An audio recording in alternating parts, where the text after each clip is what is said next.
Royal Delhi club अजीबोगरीब कैरेक्टरों से भरा है, जो हालांकि नॉर्मल लोगों के बीच रहते थे, लेकिन उनका जीवन उनके जैसा नहीं था।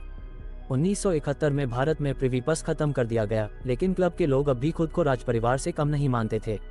क्लब में शामिल होने की फीस 1,99,00,000 रुपये प्लस GST है और साथ ही 20 साल का वेटिंग पीरियड है। क्लब के लिए एक नया प्रेसिडेंट चुना जाना था और एक्ट्रेस और सोशलाइट शहनाज नूरानी और रणविजय सिंह, जो अभी भी लोगों को उन्हें हुकुम कहकर बुलाने के लिए कहते थे, एक दूसरे के खिलाफ खड़े थे। फिलहाल देवेंद्र भट्टी रिसेंट में क्लब के प्रेसिडेंट हैं। इन सभी दिखावटी लोगों के बीच आकाश डोगरा नाम का एक लड़का था, जिसने अपने परिवार को बताया कि उसे क्लब में जाना पसंद नहीं है क्योंकि वह क्लासिज्म के खिलाफ है। बॉम्बी, जिसके पति की बस दुर्घटना में मौत हो गई, वो भी सेरेमनी में पहुंची। शादी से पहले वह आकाश के सबसे क्लोज थी। किसी कारण से उनकी शादी नहीं हो सकी, लेकिन दोनों के बीच चिंगारी अभी भी कायम थी। कुकी कटोच एक मेंबर है और एक स्पेशल चुकंदर का जूस पीती है जो वो खुद बनाती है। कुकी एक कलाकार है और क्लब के लिए सजावटी मूर्तियां बनाती है। दूसरी ओर गप्पी, जो कि क्लब का एक माली है, अपनी बढ़ती उम्र के साथ पागलपन का शिकार होता जा रहा है। क्लब के फिटनेस ट्रेनर लियो मैथ्यूज की डेड बॉडी जिम में मिली थी। लियो एक्सरसाइज कर रहा था और जाहिर तौर पर बेंच प्रेस करते समय बार फिसलकर उसकी गर्दन पर गिर गया, जिससे उसकी मौत हो गई। लियो की मौत के वक्त सुबह 5 से 7 बजे के बीच जिम के CCTV को गुब्बारों से ढक दिया गया था। तभी ACP भवानी और सब इंस्पेक्टर पदम ने मामले की कमान संभाली और मामले की जाँच शुरू की। भवानी ने बताया कि लियो का मर्डर किया गया है। बॉडी का पता तब चला जब कुकी, बॉम्बी और रोशनी सुबह 7 बजे जिम गए। आकाश एक वकील हैं और लियो के केस वही देखता था। हत्या से एक रात पहले क्लब ने तंबोला नाइट होस्ट की थी और लियो नंबर पढ़ रहा था। रणविजय का लियो से झगड़ा हो गया जब उसने पूरा हाउस जीतने के बाद रणविजय को अंकल कहा। आकाश लियो का बचाव करने आया और रणविजय ने गलती से उसके ऊपर हमला किया। लियो की बॉडी के बगल में उसका प्रोटीन शेक ड्रिंक था, जिसे जिम ट्रेनर थिंसुक या थेजू ने बनाया था। मीनू क्लब में वेट्रेस है और थेजू की लवर है। गंगा क्लब के ब्यूटी पार्लर में काम करती है और अफवाह है कि उसके पति की मृत्यु के बाद उसका रणविजय के साथ अफेयर चल रहा है।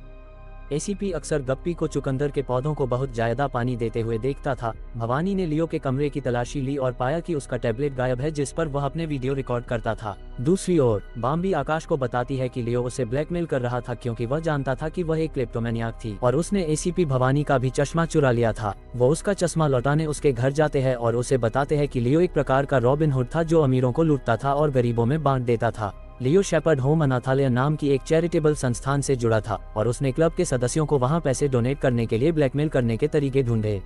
ऑटोप्सी रिपोर्ट से पता चला कि लियो को उसकी मृत्यु से पहले नशीली दवा दी गई थी। ड्रग्स ने उसकी हड्डियों को रबर और मसल्स को जेली में बदल दिया था। लियो के प्रोटीन शेक में ओपिएट का कोई निशान नहीं था, लेकिन क्लब की बिल्ली प्रिंस चार्ल्स की उल्टी में भी वैसे ही ड्रग्स मिले थे और वो जिम के बाहर बेहोश मिला था। बॉम्बी और आकाश को ड्रग्स के कनेक्शन के बारे में पता चलता है और पता चलता है कि क्लब का ड्रग सप्लाई गंगा का पति अजय कुमार हुआ करता था, जो 3 साल पहले गायब हो गया था। वे रोशनी के बेटे यश को भी ड्रग्स खरीदते हुए देखते हैं, भले ही माना जाता है कि वह रिहैब के बाद ठीक हो गया है। बॉम्बी यश के घर में घुस जाती है और उसे इस बात का सबूत मिलता है कि यश लियो के खून में पाए जाने वाले ड्रग्स पिंकू का इस्तेमाल कर रहा था।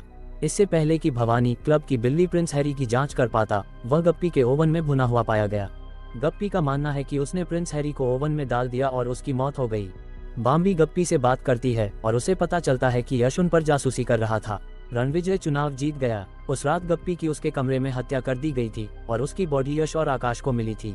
ACP भवानी को काफी समय तक ये समझ नहीं आया कि इतनी गरीब आत्मा की हत्या क्यों की गई, लेकिन तभी ACP को पता चला कि असल में गप्पी पौधों को पानी नहीं दे रहा था, बल्कि वह मिट्टी पर विनेगर छिड़ककर नीचे पड़ी कुछ चीज को साफ करने की कोशिश कर रहा था।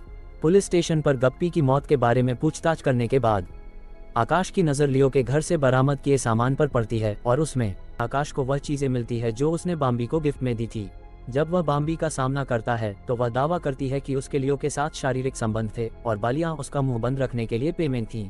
आकाश यश के घर में नशीले ड्रग्स की रिपोर्ट करता है, लेकिन भवानी को वहां कुछ नहीं मिलता है। किचन गार्डन, जिसका नाम रणविजय सिंह की मरी हुई पत्नी के नाम पर रखा गया था, की खुदाई की गई और उसमें से कंकाल मिला। कंकाल की आंख के सॉकेट के अंदर क्रिस्टल के टुकड़े थे। ACP Bhavani royal Delhi club के हर सदस्य से पूछताछ कर रहे थे और उन्हें उनके बारे में कई डर्टी सीक्रेट्स पता चले।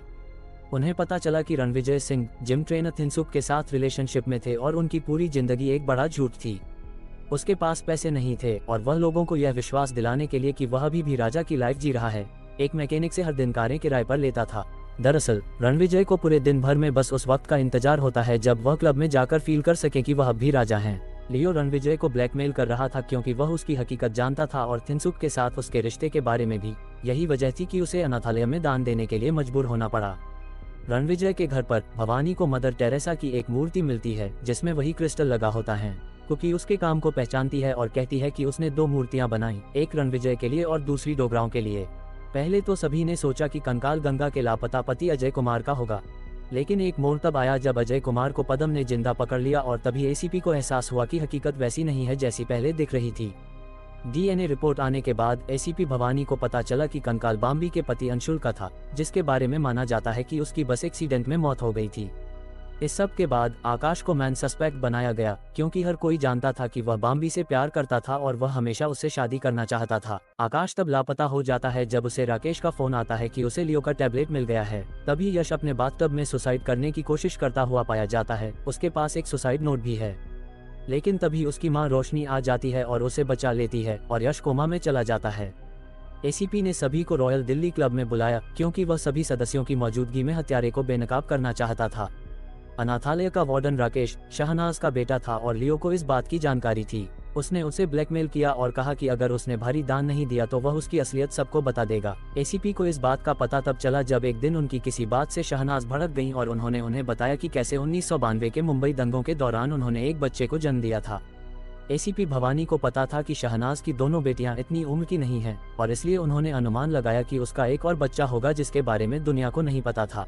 यश एक ड्रग एडिक्ट था और उसकी मां रोशनी बत्रा को ये बात पता थी, लेकिन उसने इसे दुनिया से छुपाया। एसीपी ने सबसे पहले यश को तीनों हत्याओं के लिए फंसाने की कोशिश की। उसने कहा कि यश सेक्रेटरी बाम्बी के वीडियो रिकॉर्ड करता था और उसने उसकी जान लेने की कोशिश की क्योंकि वह उसे आकाश के साथ नहीं देख सका, लेकिन तभी रोशनी अपना आपा खो बैठी। एसीपी ने एक और थ्योरी बनाई जिसके मुताबिक आकाश डोगरा ही हत्यारा था। एसीपी ने बताया कि बाम्बी और अंशुल की एनिवर्सरी के दिन आकाश पार्टी से जल्दी निकल गया था, लेकिन देर रात वह फिर वापस आया।